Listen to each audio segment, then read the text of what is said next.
Welcome to Rebirth Podcast. I'm your host, Shay. And I'm Corey, aka the Thinker. Make sure you like and share to tonight's episode. We're going to be talking about something that affects every relationship, and that is attachment styles. Joining us today is Lisa Savage. Tune in. Out of the ashes we will soar to a destiny we can't ignore. Heartbeats echo through the night with every dream an endless flight. Together strong, let's break the mold. Our rebirth and stories told. It's time to renew, rebuild, restore. Unlock the dreams we've been waiting for. Rise up higher, more and more. With every breath, a new dawn's roar. Good evening. Happy Monday. Welcome to Rebirth Podcast. Happy Monday. Welcome to November. Well, yeah, welcome to November. Can you believe it? No, Thanksgiving is in a couple of weeks. it's my birthday It is. When's your birthday? on Thanksgiving. On Thanksgiving Day? Yes, so Nice. I'm happy that all of y'all will be together for my birthday. Yes. I appreciate it. It's about time. Nice. Yeah. I love Yeah. that. You love that? Okay. All right. Okay. Are you cooking or are you going to Mom Duke's or Okay. what we doing? No, I haven't got that grown yet where I'm cooking. Okay. for Can you Thanksgiving. cook, Corey? Yeah, Okay. All right. that was crazy. Yes, I can cook, All right. but I'm not, I'm a host, but I'm Mhm. not going to be like the cook. Okay. What is the main? What is your favorite dish to cook? Like for me to cook, period, or Yeah, Thanksgiving? for you to cook. Period. Man, so much. So you know what? Happy Monday, everybody. Welcome to Rebirth Podcast. Thank you for taking this time and spend it with us tonight. You could be anywhere, but you chose to be with us, and we do not take that lightly. We really appreciate you spending the next hour with us. Tonight, we are going to be talking about attachment styles and relationships and how it affects our relationships. Joining us tonight will be clinical licensed therapist Lisa Savage, and I'm very excited to have her on and have her back again. So I'm excited about this topic. What about you? I am. I'm curious to get Yeah, educated. Every yeah. time I Lisa think comes you on, were she talk- educates you me had a- every time. You had asked me something about attachment styles a while ago. I did. You did, Yeah, yeah. So make sure whatever questions that you have, you can, direct them to Lisa. It's right here. It is right there. I got it. Yes. I'm on it. And those of you that are joining us tonight, if you have questions for Lisa, please prepare to put them in the chat. I will be checking the chat throughout our conversation and try to get all your questions answered. So before we get into it, how about that rebirth meetup? We had a 2 good weeks. time. Yes, we had Yeah, a good great time. Yes, we had a good time. Everybody said this was their favorite. Yeah. Yeah. I wonder what was it about this one that made it everybody's favorite? I think it was honestly, I think it was the way it was set up. I think Okay. it connected to the conversation we were having. Not necessarily Mhm. always the topic, but it Mhm. lended to conversation and participation the way we had it set up. Okay. All right. That was something that was said, but it was a good conversation. We had good audience participation. Mhm. They were funny. We had Tracy there. Tracy's gonna say what she Yeah, said. Tracy. I Tracy disagree. She talks so calm. Don't She's she? like, well, da, da, Yeah. da. Yeah. Tracy could be actually, people that they call phone sex operator. You think so? Don't tell her that. She's like, let me look into that. Tracy could definitely do that. Yeah, she Absolutely, probably I have can fun see with her that. doing something like that. Yeah. If you were at the Rebirth meetup, put it in the chat. Throw some hearts up. Tell me about your experience. Did you have a good time? Did you enjoy yourselves? We would love to have your feedback. Yeah, I had a good time. I think the conversation kind of just flowed. Mhm. The Corey Dominic song, that was good. Corey he had a great performance. It everything fit, the whole vibe. It did. Yeah, it all came together. It did come together. Yeah. Had good music, so shout out to DJ Just Twan for good music. Yes, absolutely. We had fun. So yeah, everybody's asking when the next one is. Yeah, Yeah, probably when it warms up a little bit. 2026. Yeah, Yes, 2026. 2026. When it warms up, we will definitely keep you guys posted. Yeah. And just make sure that you're following us on everything. Rebirthu.com. I put out announcements there. Yeah. We also have a number that you can text. I can't think of it right now, but I'll make sure I get the number to you guys before the end of the show, Yeah. that you can text, where we will send you out everything that's coming up, everything that's going on with Rebirth. I usually try to do a monthly text just to keep everybody informed. But yes, the next Rebirth meetup will be 2026, and I'm looking towards the spring or early summer. Nice. So we'll keep it posted. Yes. Yep. So again, tonight we're going to be talking about attachment styles and relationships. So get your questions ready. I'm very happy to have this young lady back on. She means the world to me. Not only is she my sister, but she is a force to be reckoned with when it comes down to mental health. She knows her stuff. She is the owner of the Center for Child Development and Delaware Center for Counseling and Wellness. She is also co-founder of cliniciansofcolor.org, which is a directory that houses over 23,000 clinicians of color across the world. That's major. That is major. That's major. That is major. So please join me in welcoming Lisa Savage, licensed clinical social worker, Lisa Savage, back to the Rebirth. Hi, Lisa. You guys, Hello. back. Hey, Corey. Thank you for How you having doing? me back, and thank you for all the kind words. I really appreciate that, Sherry. Yes, absolutely. How are you? Good. I'm good. I'm hanging in there for a Monday night.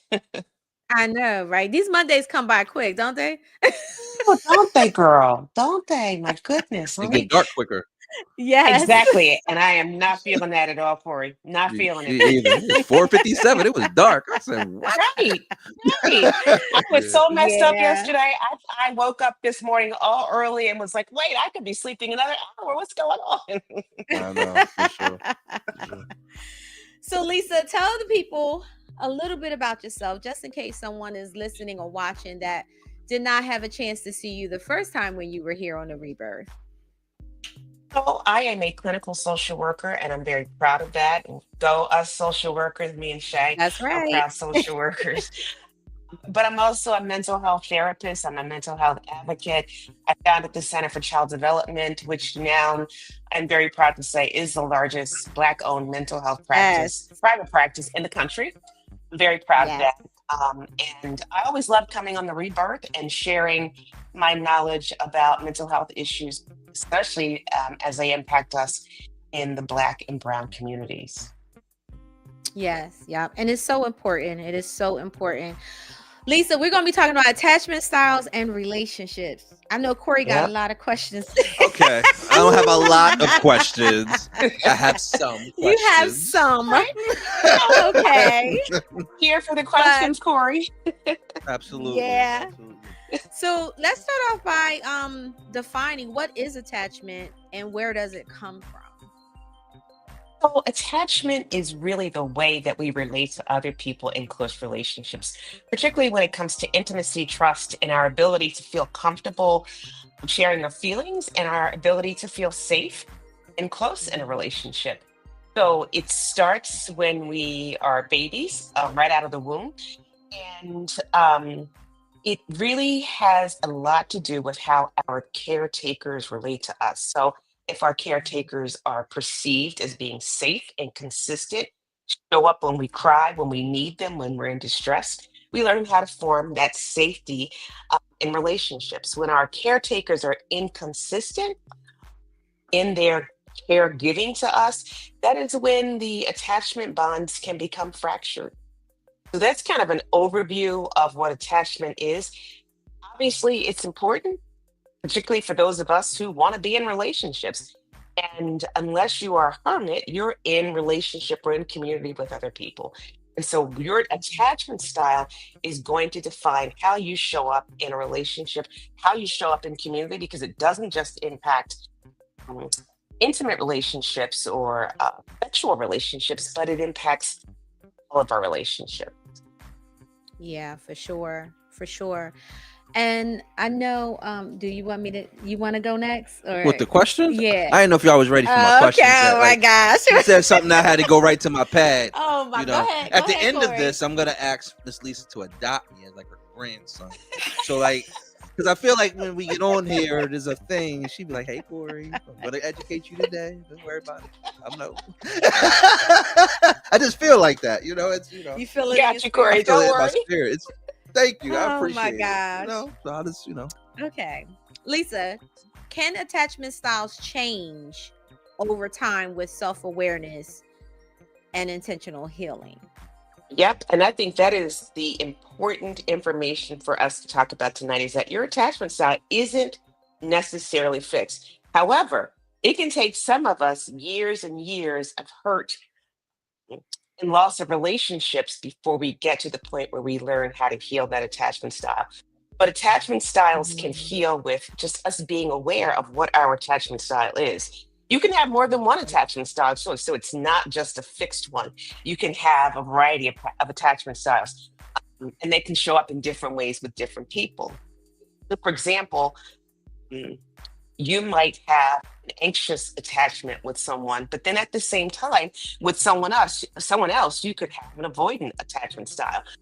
Being aware, engaging in mindfulness, being open to people sharing feedback, mm, and really help you to be able to change your attachment style if in fact you have that is not healthy for you. So there's a secure attachment style where a person feels comfortable with intimacy, emotional intimacy, physical intimacy, but also maintains a sense of autonomy and independence. And then there are other attachment styles as well. And we can talk about those specific definitions as we go on. Yeah, because I'm really curious to see how someone and we can go further. Why are you laughing? because I see you over here looking at my What? notepad No, trying I to get into can't my even see. questions. You know I can't see that far without my readers. Yeah, trying to take my questions. You see over here like, what you talking about? I'm really curious to see how someone with an anxious attachment style does well with someone with an avoidant attachment style in a relationship. That's one of my But questions. that was one of your questions. sure is. My bad. Okay, so how about we Lisa, can you list the attachment styles and then we can get into the questions so that way everybody knows what type of attachment styles there are. So there are the most common ones, I should say, because I think that there are other ones beyond the ones that I'm going to talk about tonight. So secure attachment, the anxious attachment or the preoccupied attachment, where the person craves closeness and reassurance, but often worries about being abandoned or not feeling loved enough. Then there's the avoidant attachment, where the person really values being independent, but also might feel uncomfortable with too much emotional closeness or vulnerability. So you can imagine if an anxious person gets connected to an avoidant person. Interestingly enough, those type of attachments happen a lot. Then there's a disorganized attachment, where or what is also known as a fearful attachment, where the person wants that closeness, but at the same time they're fearful of it, so they might pull somebody in and then become overwhelmed or anxious, and then pushes that person away. You see that people who sabotage their relationships, those are typically what I see as being disorganized attachments. Disorganized attachment is usually people that sabotage their relationships. Yep. But they want that That's closeness, so interesting. they'll enter into a relationship, but then they might do things to sabotage the relationship, like Gotcha. cheating on their partner, for example. And a disorganized attachment often forms as a result of very early on inconsistent caregiving or trauma. And you can have attachment trauma as well. So when caregivers are inconsistent in and out of a child's life, for example, that can cause disorganized attachment. That's good. Yeah. Yeah. Hmm. So I'm going to tell you one way, and I talk to women a lot because women typically have anxious. I'm sorry, Corey. Go ahead. I'm sorry. Do No, you have a no, no, no, question? no, no. I'm learning. See, No, Okay. he's a Okay. student tonight. I am. Lisa. I got the Alright. questions ready. I'm good. Okay. So when I'm working with a woman who has an anxious attachment, and I see anxious attachment a lot in women. Typically, women who have anxious attachment, they hang on in relationships way longer than what they should do because Mm, that fear of ending that relationship or that relationship ending brings up this sense of abandonment, uh, deep feelings of loss, deep feelings of low self-worth. And so what I try to do, and this is very difficult at times with women because or men, but in this instance, women. mm, What I try to do is to get them to experience that abandonment feeling, because what they need to know is that when you feel abandoned, or when you are abandoned in a relationship, you can survive it, and that really is how to change that anxious attachment, is to recognize that facing that feelings, those deep feelings of abandonment, is really where the healing is. But often what they will do is they will continue to go back to the place where they were hurt to mhm. avoid the feeling of abandonment. What they end up creating is a really unhealthy attachment with that other person. Mm. And so if they can experience the sense of abandonment, and all that comes with that, and recognize that it's not going to kill you, you're going to survive, but it's also going to help you to have more secure attachments in the future. Does that make sense to you Mhm. guys? Yeah. Does it make sense, Yeah. Corey? Okay. Yes, it does. It Okay. does. It does. It does. So Yeah. one of my Yeah. questions was, sometimes you hear this like for a long time, maybe like in the last 2 years, like the we over label people, right? Somebody don't agree with you, they're a narcissist.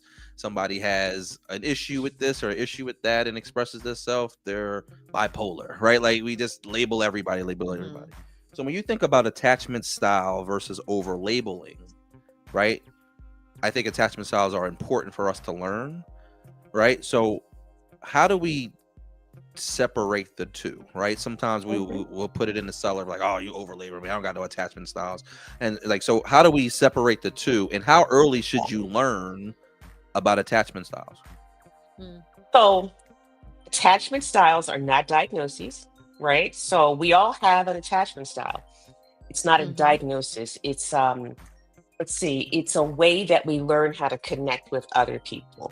And so then they're not neither good or bad, they just are, right? So we don't have to necessarily run away from what our attachment style is, but accepting what our attachment style is based Mhm. on our earlier childhood experiences really is what's going to help us to have healthier and more fulfilling connections in the future, or in our lives, I should say. So again, attachment styles not only impact romantic relationships, but they also impact our friendships as well.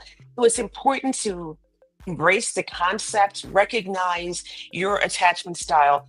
You can have more fulfilling connections with people, but especially if you want a long term relationship with a partner, really important to understand what your attachment style is. Cool. Yeah. Thank you for that. Yeah. Because Yeah. when I think about attachment styles, I think about it's the same thing when we talk about how you like to be, how you show love Yeah. and how you receive love, right? It's not a diagnosis, it's just something that we should be aware of, Mm-hmm. because it helps us navigate our relationships. And then we don't sometimes we don't know why we do the things that we do. All right. Why am I staying into something that I should have let go a long time ago? Mhm. Right? Or why am I being avoidant or isolating? And that all has to do with your attachment styles. Cool. That leads into Yep. my next question. Oh gosh. Okay. Go ahead, Corey. What are the key signs of anxious versus avoidant attachment in adults? A good question, Corey.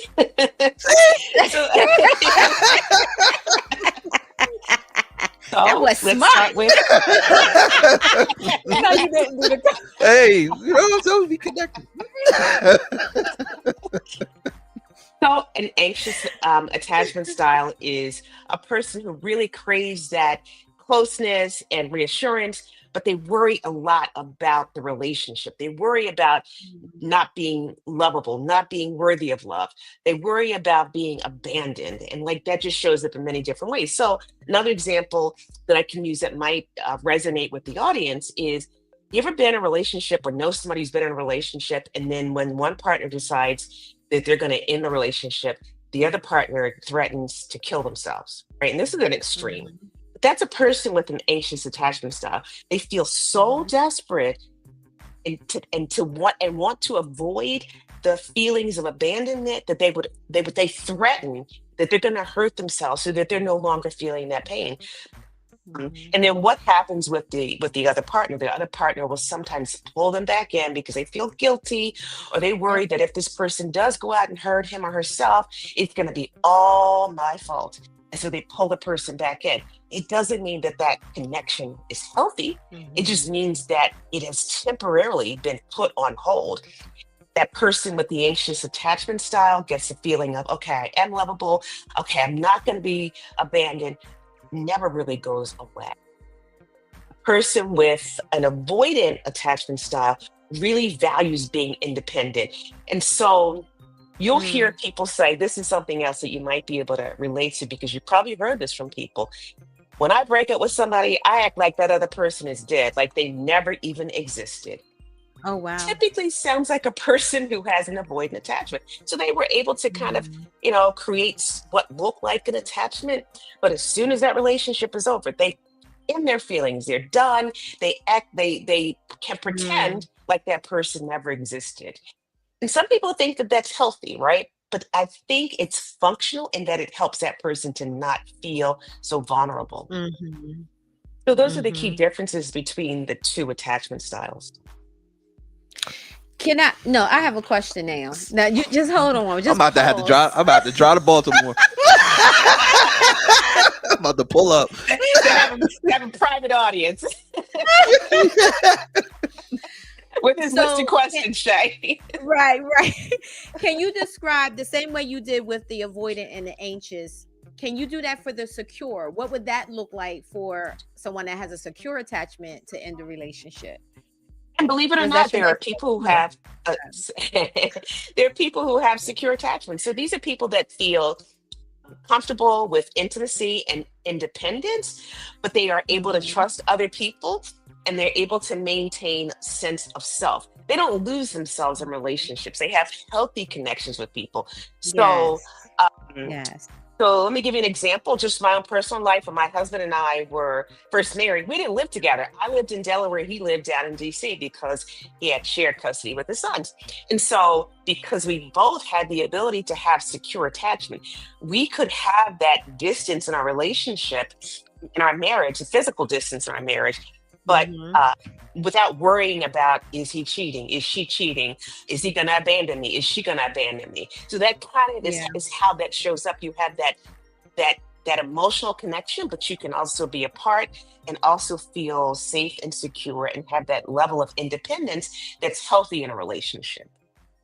That's Overly good. independence is really when you start to become more avoidant attached. So if I was able to be with Mm. in a marriage with Michael and be like, oh, if I don't see him again in another month, I'm fine. If he was able to say, Lisa, I'll catch you in a couple of months, that might look like avoiding. But having that secure attachment, we were able to kind of not live together, have a healthy relationship, and not worry so much about the fear of abandonment or being too close.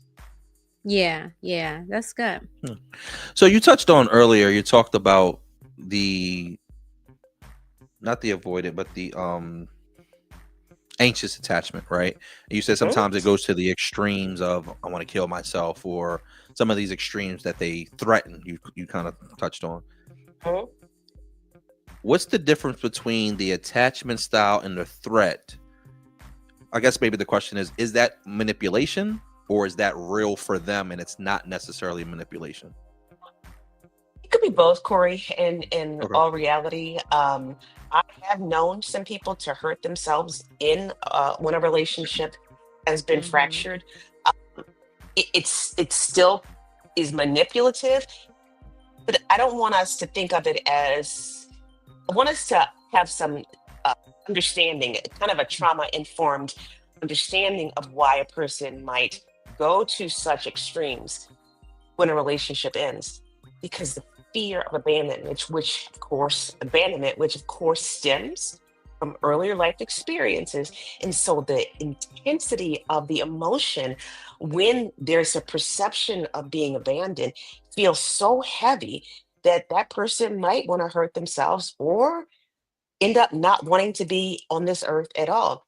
Sometimes you'll see people do self harm, so they might cut themselves, Mhm. and that is their way of expressing their feelings that are so intense that they have to physically hurt themselves because the feelings and the expression of the feelings is too intense for them. So they physically hurt themselves. But I have seen people do some pretty serious things, like take an overdose of medication when they perceive that they're being abandoned.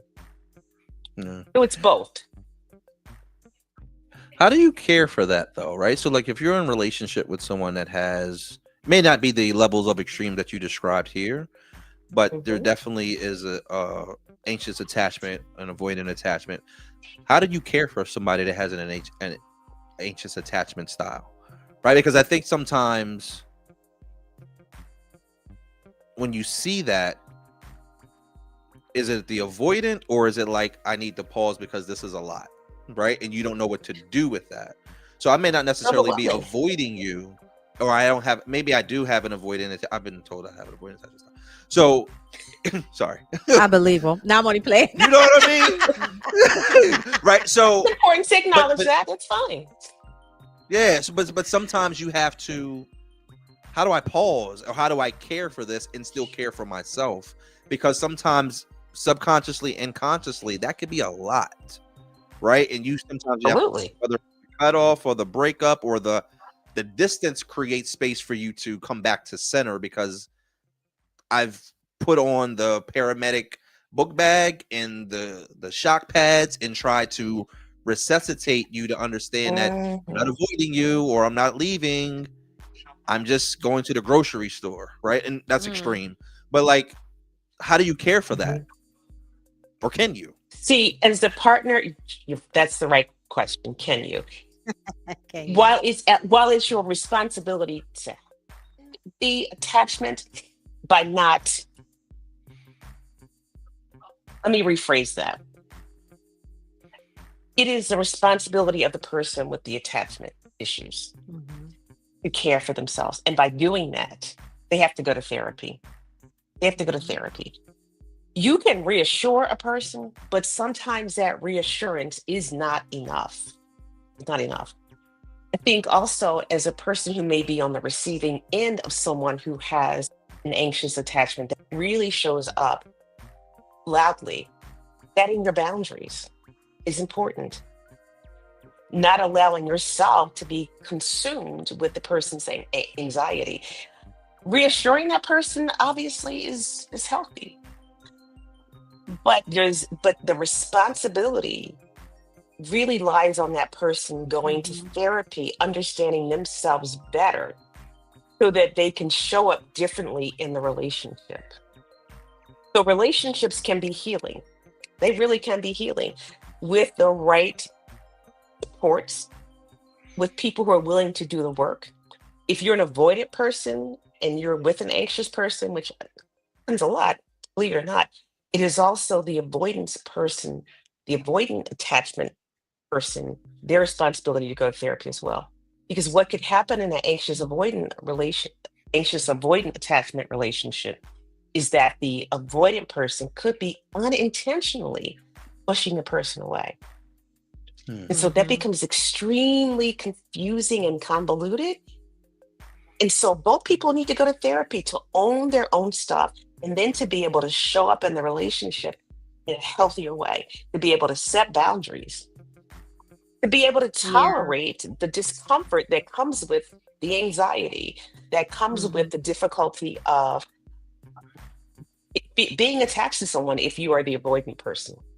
So doing the work really is a responsibility of both people in their relationship. Yeah, for sure. And I'm just sitting here thinking about what it will look like for an avoidant attachment style and an anxious attachment style to be in a relationship without going to therapy. That sounds like a very toxic relationship. I can imagine that's Yeah. probably what it will look like. Yeah, for sure. Because it puts the burden of those kinds of relationships is so heavy. Mhm.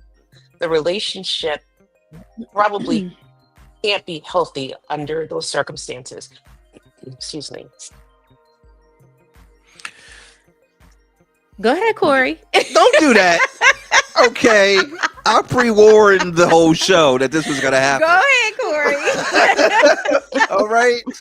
All right. So as we dive in, so how about the avoidant attachment style allegedly that I was told that I have, right? It's all alleged. This is I'm not the expert, y'all are, so I can say that. So from an avoidant attachment style perspective, how does that show up? I guess my one question is, how does that show up as an adult? But where does that also come from in childhood? Well, they all start under similar circumstances. So anxious, Okay. avoidant, insecure, disorganized, they all kind of start from the same source. And that is just inconsistent caregiver response to the child. So think of it like this, and this is an extreme example. A baby in the middle of the night is crying and crying and crying and crying and crying in distress. And maybe they're wet, or maybe they're hungry, or maybe they just need to feel that their parents are there and they're safe. But the parent doesn't show up. The parent just lets the kid cry. That sends a message to a child, right? So if it happens once or twice, it's not a big deal. But if that's kind of an inconsistent pattern with the parent, sometimes they show up, sometimes they don't, or they mostly don't show up, that gives some indications to a child on an innate intuitive level that they can't depend on the person who's supposed to be there for them to show up consistently when they have some unmet needs. And that really is our responsibility as parents, is to be present for our kids when they have unmet needs. Now, nobody is perfect as a parent, right? We do the best that we can. But doing the best that we can really is the key. When you're not doing the best that you can because either you didn't get it as a child, or you have, a substance abuse problem, or you are imprisoned, or you have difficulties with emotional connection, or that child overwhelms you because that child needs you in an emotional way and you can't give to that child, that's where these all begin to develop in us. And so it just sends a message to the child that the world isn't safe, connecting with people isn't safe, people aren't going to be there for you when you need them. And so we until that's corrected, we carry that with us into adulthood. And that's how we show up in relationships with people. But it can be corrected with healthy connections with other people. So healthy connections, again, doesn't have to happen in a romantic relationship. They can happen in friendships. They can happen with another safe adult. As a therapist who previously worked with kids, sometimes I was that healthy, safe connection to that child. Showed up, I was safe, allowed that child to be exactly who they were, and I accepted that child for who they were without trying to change that child. And so that was kind of recoding that child's brain, that child's experience with healthy connections. That's good. So do you know how your allegedly avoidant attachment style shows up for you as an adult? Allegedly. I'm saying. Yeah, I'm getting there. I'm getting there. It was all alleged though. Allegedly, that's It what I might said. not be Allegedly. that. I see the quote. I feel more like the other attachment she was talking about, the secure attachment. Like, I'm cool with you. You feel like you're more secure attached? I feel like that. That's not alleged. I feel that way. There are assessments. There are assessments that you can take to help you to determine. So my question what was, I was gonna say, what's the right test? Because sometimes they just have a text on TikTok. You just take it, and it done told you that you gotta be a certain height, and you might you pace past 6 feet, you would avoid it because you ain't that tall. You know what I mean? So I was gonna say, what is the correct assessments that you should take for people to actually? So there are assessments that you can find online, and I can't think of one specific the top of my head, but if you I have Google one. attachment, thank you, Shay. I'll send it to you. Oh, Bam, there we go. yours is a little too official. I might really walk out here with a brand. It won't be a legend once I take your test. It'd be for real. You might have three. Certain she I found know. one that is I better go valid. I'm directly to certain she found a valid one, but there are tons of them out there that can help you to do some self-reflection on what your style is and kind of what your experience is in relationship to other people. Gotcha. Mm-hmm. Gotcha. You got any more questions? I got 2 more, and then I'm Go gonna pack ahead. it Go up. ahead. I'm gonna pack it up. Go ahead. All right. So the other one, I got back to the alleged, right? How does the avoided attachment style impact communication and relationship? Oh, good one. Good one. So Thought you were getting off? You're on fire. very good one. So a person with an avoidant attachment style may not feel safe or comfortable expressing their feelings, right? So they might shut down that true? when it comes to talking about. Is that you, Corey? Is that true? It depends on the person talking to. My avoided is totally. It depends It depends. how you show up. You know what I mean? I may try to avoid you entirely, but Okay. I think That you makes a lot of made a sense. point, like because if I don't feel safe communicating with you, Mm-hmm. I am gonna shut down to a certain point, Mm-hmm. and there that's layered, right? Because I can get to a certain place in the conversation, and once I feel like we're not being received, or your anxious pops up, I'm like, all right, I don't know where this is gonna go next, so let me just And your avoidant kicks in. right, Yep. right. Because feeling I don't feel like you picked me up as a child now. Right, I used to use that analogy. If I'm a child in a relationship, like I remember I said this, and I said, "What do you do when you have a child that's crying and is upset and they're on the floor? What do you do?" Mm-hmm. They said, "What do you mean?" I said, "Do you pick them up or do you leave them there?" They said, "I would pick them up." I don't feel like you're picking me up, Okay. right? Mm. I don't feel like you're picking me up. You're just allowing me to be on the Mhm. floor, and I'm just screaming and yelling, and you're walking past me and saying Mm. what you said or what you have to say or what you have going on. The reason why you need me to pick you up is not valid right now.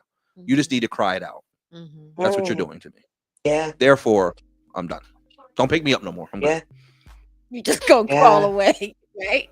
Well, I'm gonna lay there until the woman that I want to pick me up picks me Picks up. you up. Okay. You already told me that you ain't picking me up. Okay. I'm good.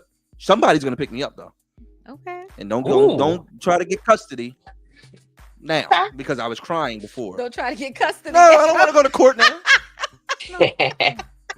So, do you think that in that scenario that you would be able to appropriately express your feelings to that person to give them the opportunity to pick you up?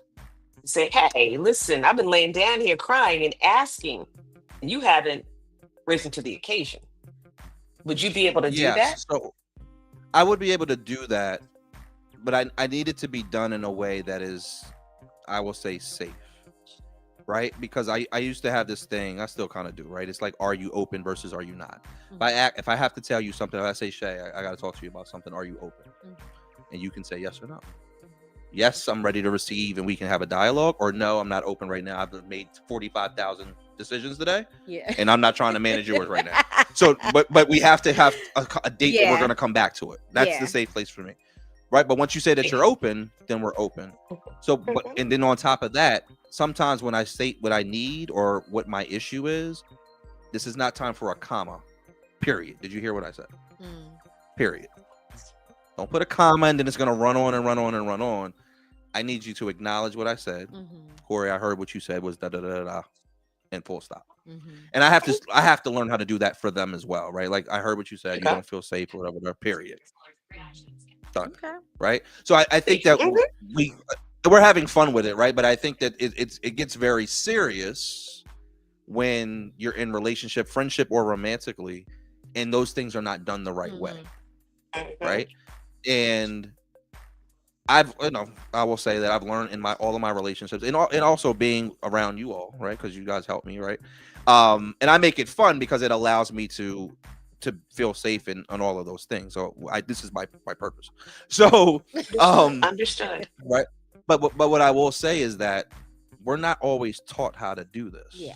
Right. And if this is not done the right way, I go back to the mislabeling. People will mislabel you and say, Corey, he a narcissist. He don't care about no relationship. No, sweetie, I haven't felt safe in a long time. Yeah. Right. Did you hear that? Yes. Though? Right. Good stuff. So yeah. So like I was with my nephews and my brothers this past weekend, and we were just talking, and like, the topic of sex came up. So now we in it, right? And it got to the point where like somebody in the conversation was just like sex. And I think the question was, I mean, you all right? Are you good? Like But as we allowed him to talk as a man, he started to express that he doesn't feel appreciated. Just in his house. Okay. I do this, I do this, I do this, I do this, I do this, I do this. Carry all these titles. I do all of these things. I'm retired now, but I still feel like I'm carrying a brick. And but what was coming out, the way he was expressing it, the way people were receiving it, was all about sex. It's not about sex. He doesn't feel appreciated. The way you're asking for appreciation is through sex. Got it. But you didn't take the time to tell why you're getting to this place. That's just your respect. You're out. Yeah. Right. That's just that's what that is. Yeah. But what you're really saying, you want to feel appreciated. But how do you articulate that to people? May not be your wife. It could be your daughter. It could be your son. I don't feel appreciated. So this is why I'm acting out. This is why I'm smoking weed. This is why I'm drinking. This is why I'm going to pick up a second job, even though I'm retired, because I just don't want to be in the house. I don't feel safe. Yeah. So now when I see you, let's just have sex. Right. So like, but I'm sure it comes full circle for women as well. Right. You just talked about, we were talking about like backstage around, I've made 700,000 decisions. And I'm a therapist. Right. And I'm a therapist. That's another 700,000. And it's only 4:30. Right. And now you bring your butt home and you gonna ask me what you want to eat. Right. I don't care what you eat. But it better be healthy, and I don't want to have to take you to the doctor. You figure that out, right? Right. And then you got a kid. Yeah. So like all of these things, and how do we express this that is healthy? And again, we play a lot in relationship, in friendship, in parenting. But when it all boils down, you have to be able to have the adults have to show up in the room eventually. Yeah. Yeah. Yep. I think communication is key. 100%. Right. Learning how to communicate. That's important. And it's okay to ask for what you need. I always say you can say anything. It's how you say it. Yeah, for sure. And that's important. Wanted to acknowledge a couple people in the chat right now. Shout out to Mama G. Hey. There's your mama. She just saw me acting up. And hi, Nikki. Thank you guys for tuning in. We have a question. What are red flags versus normal differences in emotional needs? That was a good one. I like that question. What are red flags versus normal differences in emotional needs?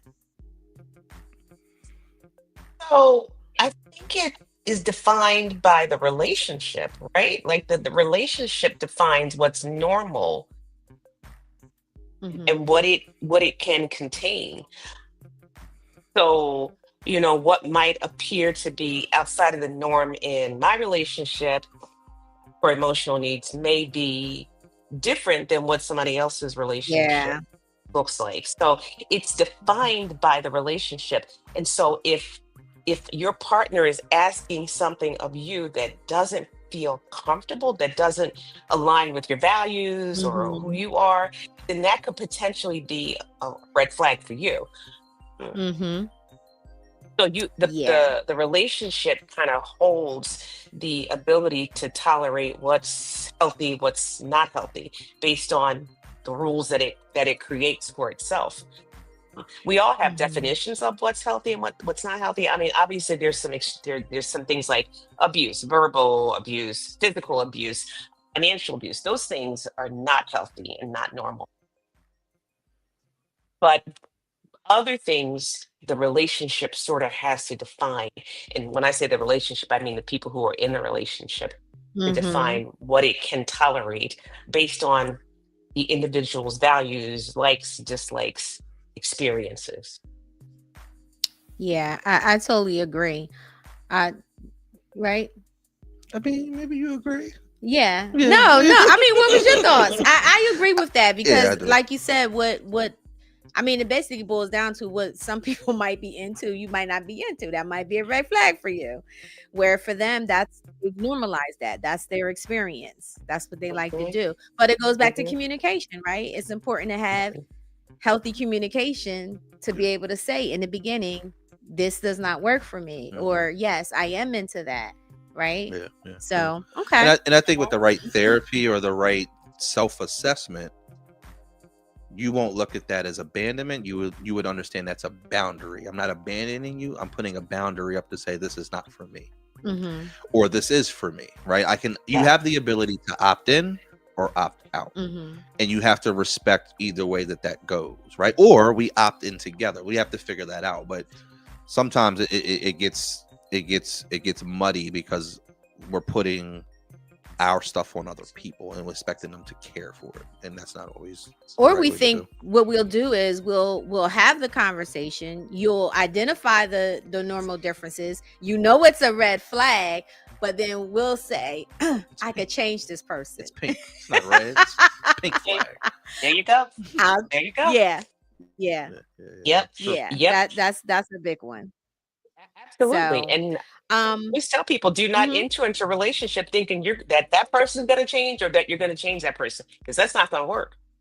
That is Yeah. Mhm. absolutely not going to work. Both people have to be invested in changing themselves rather than trying to change each other or expecting that somebody's going to change. Yeah, absolutely. We have another question, Lisa. Mhm. Someone says, how do you tell the difference between setting boundaries versus shutting people out? That's another really good question. And boundary is the rules that you establish for yourself, right? Now you can have rigid boundaries, right? And that will automatically keep people out. And so again, Mhm. doing that self-assessment, like, is this too rigid of a boundary? And what purpose does this boundary hold for me? But boundaries really are about the rules that you have for yourself. So a boundary can Mhm. be something like you won't talk to me a certain way. You have to talk to me in a certain way. That's a healthy boundary in relationships. But Mhm. if it's so rigid that it doesn't allow the healthy exchange emotions or experiences, then you know that may be an attempt to kind of keep people out. And I think that's going to show up in other ways as well, not just in terms of the Mhm. boundaries that you set with another person. But think of boundaries as kind of rules for how people engage with you. If you're finding that you're having your boundaries are so rigid that it's pushing people away, then that's probably leaning more toward you have maybe an avoidant or a disorganized style. You might want That's that just wrong. closeness, but you created circumstances that just make it too impossible for a person to get close to you. Mhm. That's good. That's Mm. good. I want to transition before we wrap up tonight. This was a really good conversation. And Lisa, I appreciate your time tonight. Absolutely. But Mhm. let's touch on really quick the age of social media and how attachment styles reveal themselves through social media and online dating. Mm.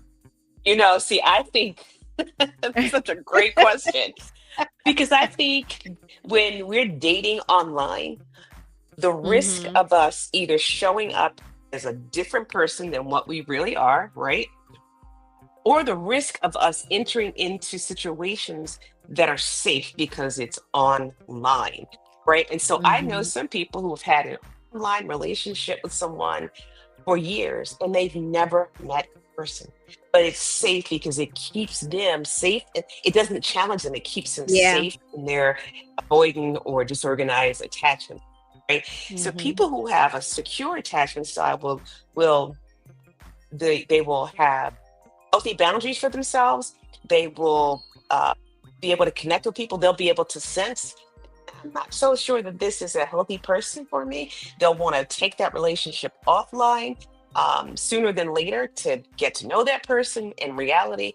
But people who have maybe some attachment styles don't lend themselves to that emotional or physical intimacy or connection can have these fantasies of a relationship because it's safer for them to do so online. People often show up also as different. You can have a connection with somebody online that feels like there's this closeness and that person has a secure attachment and they're vibing with you and they're connecting with you. But the minute you meet that person offline, they may Mhm. show up as a different type of Different. person who really has some Yeah. serious issues with becoming emotionally attached. Yeah. Yeah. For So sure. while I love online dating, because I think it's a great way to meet people, always Mhm. advise people don't stay online too long. Meet that person, have a Yeah. conversation, make sure that's a safe person, and then meet them in Right. person. Yeah. That's right. You're Yep. right about that. Hmm. Yep. Can I jump in real quick? Yes, Corey. Of course you could jump in real quick. Sorry. So I think to spin off what you all are saying, what would be a healthy way to show up to a person, right? So I used to say people should come with like a human, like, you go to get a car, they give you Mhm. the auto facts report. Mhm. Like people should come with that, right? Like you should be like, okay, well you did this. Oh, I'm good. Right? I didn't know all of this, right? Your Wow. attachment style That is would be this, is this. You've crazy. been married 4 times. Like, all of those things. I should just be able to read that and opt in or opt out or That would be whatever. crazy. So what, right? So Here's probably my save a lot of list. divorce, a lot of heartache, right? How would you say that those conversations should go? Like, how do you introduce yourself to that? Like, what would be your advice of that? Yeah, I'm Corey, not too good, you know what I'm saying? 43 years old, but I'm an avoidant. I think Nice to that's meet I think that's a you. process. Because I don't think you can just show up in a relationship and say, hey, I have this avoidant attachment disorder. Like, not disorder. I have this avoidant Disorder. attachment style. And so Mhm. I think that those are things that reveal themselves over time. But Mhm. the willingness to be vulnerable, the willingness to slowly share who you are, what your experiences are, I think is Mhm. healthy. Sometimes you'll meet people with anxious attachment style and they'll just like share all of who they are because their boundaries are a little loose and they Overshare. want to have Yeah. that immediate, yeah, they're oversharers. Yep. They Mhm. want to have that immediate connection. Like, I just want him or her to know everything about me so we can get started with this relationship. Maybe not the Mhm. healthiest way to show up in a relationship, maybe take it a little slower, but be vulnerable when it's safe to be vulnerable. Trusting yourself is important, but being self-aware too. Like, that's really how we can improve our relationships and connection with people is by increasing our sense of awareness, looking at our past histories, what has happened in our past Mhm. relationships. How did my anxious style show up? How did my avoidance style show up? And what do I want to have different? Also, being willing to allow your heart to be broken, right? Because Yeah. being able to survive a heartbreak, a breakup, without feeling like your world has come to an end, really does help people who have anxious attachment styles. Yeah. And I agree with you, Lisa. I think that if you just in a conversation, if you're talking to that person, there's certain things that people say that they don't even realize, especially if you're looking to kind of find out what type Hmm. of attachment style they have. They might say something about, they might start talking about their ex and like, oh, their ex, they're dead to me. I don't keep in contact with my Yes, ex or stuff like exactly. that. That might be, oh, this person might be avoidant. Not that you're going to sit there and diagnose them or whatever, but I'm just saying, if you let people talk long enough, they're kind of going to tell you a Yeah. little bit of what Absolutely. their attachment style is without even Absolutely. knowing. Because Yep. most people don't even know what their attachment styles are. Correct. Correct. So they Correct. they don't, yeah, they usually don't know. Dope Therapy is joining us. What's up, Nelly? Nelly says that comes that comes with the dating process. Dating is about collecting data and learning a person and their attachment styles. Absolutely. Agree. Thank you for tuning Thank you, in. Nelly. Yeah. So yeah. Now we're wrapping up. Are we? Are you? Yeah. Okay. Sorry, I had. Are you done?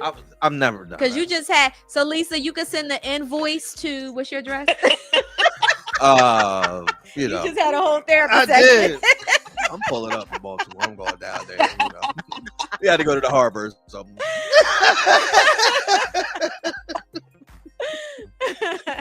That was good. Yeah. So it's a great conversation. I always find attachment styles very very interesting. Even with studying this in school, that was like one of my favorite areas of study to learn that. Yeah. I got questions. I just think it's so important.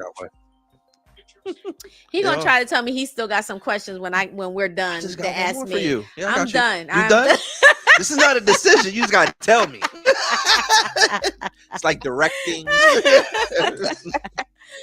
Lisa, thank you so much. I really appreciate you spending time with us tonight and teaching us about the attachment styles and what that looks like, and also the therapy that you just provided for Corey.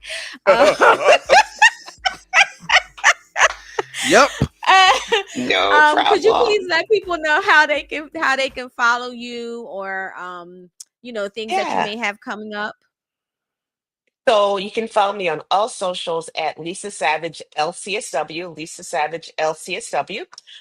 I'm on all socials. I follow my girl Nelly on TikTok. Shout out to Nelly. And I love her videos with her daughter in them. But yeah, that's how you can find me. I always appreciate sharing this time with you and Corey. It gives me an opportunity to do what I love doing, which really is to educate Black and Brown communities about issues that are impacting us. Tonight's topic was extremely important because not being aware of your attachment style can cause harm in your relationships to you, but also to your partner, but also your kids as well, right? Yes. So thank you for the opportunity again. Thank you so much, Lisa. Please enjoy the rest of your evening. We love you. You too. All right. I'll talk to you soon. Wow, such a powerful conversation tonight. Huge thank you to Lisa Savage for just dropping so much wisdom and knowledge and understanding the attachment styles. I think you walked away with a wealth of information. It was always a good conversation. The way it's always important to know how we connect. It is. Right. And just things that we can kind of, do better. So if tonight's episode hit home for you, take a moment to reflect on everything that was discussed tonight. Reflect on your patterns and remember, healing is possible. It is. That is the most important thing. As she discussed, you may have been born into one particular attachment style, but now you can actually change that, and you can change it through, first of all, acknowledging, being aware of some of your behaviors, and then, I'm always going to push for therapy, right? But if you don't want to do therapy, then you need to do some type of self-help, open up a book, turn on a podcast, something that is going to pour into you, that's going to help you move into a more secure attachment style, because it's important. So before we go, please, if you have not heard, we are actually on Patreon now. We have Rebirth After Dark, which we shared at the Rebirth meetup the other weekend. It's another part of Rebirth podcast, but it's a little bit more spicier conversations. And you can find those conversations on Patreon. So if you are not watching this on your phone right now, then you can take your phone out and scan the QR code. If you are watching it on your phone, then you can simply just go to patreon.com and look for Rebirth Podcast. Yeah. So while I have him here, because he has been such a support, and I know you wasn't expecting me to do this tonight. You have been such a support to me and Rebirth, and we're family. We're always going to be family. I do want to take the opportunity to congratulate you on your upcoming and release. For your own podcast. Yes. Did you want to give a? Yeah, I can. Okay, go ahead. You and Lisa did good tonight, so y'all made me feel good. You know what? I'm so comfortable. So my podcast is coming up. The other side of the story is what it's called, right? And what I'm doing is to kind of, because it's important to have the show, but I also want to just kind of build the audience up, right? So when I do release the full podcast, everybody feels comfortable to come in and join. So what I do on Tuesdays and Thursdays around at 9:30 a.m., I release a question of the day, and I want folks to kind of share their side of the story, right? We all have a perspective. We all have a story that we don't tell, right? And I want to make sure that we're getting a chance to express that. And we've posted questions around church hurt was the first one I talked about, Mhm. right? We've posted questions around substance abuse and do we feel like Mhm. we're self-medicating or we're coping, right? Mhm. And we just continue to do stuff like that. We'll talk about all kinds of stuff, whether it's in politics or whether it's just things that we kind of deal with in our family. So I have a list of Yeah. questions that I want to kind of tag. So I'll definitely 9:30 tomorrow in the morning. Yes. Tune into Corey Wilkerson. Facebook, Instagram, C Wilkerson 13 on Instagram, Corey Wilkerson on Facebook, and I think C Wilkerson 718 on TikTok. Okay. All Yeah. right. So Yeah. Yeah. I want to hear from y'all. Tell me your side of the Yeah. story. So definitely support Corey and his new endeavors. And yes, he will still be a part of the Rebirth Yes, for sure. the Rebirth team. For sure. We, it's important to be able to support each other through our separate endeavors Yeah. and also, together. So I'm very excited for you. Yeah. Finally, we Yes. we doing Don't do this. that. Don't do that. All right, guys. Thank you so much for tuning in. Thank you. I really appreciate your comments. Thank you, Nelly. I really appreciate you. Sis, I gotta get you on here. Thank you guys for tuning in tonight. And just remember that, keep doing the work, keep loving on yourselves, and remember your rebirth starts within. Thank you again. Have a great week. Until next week, be blessed.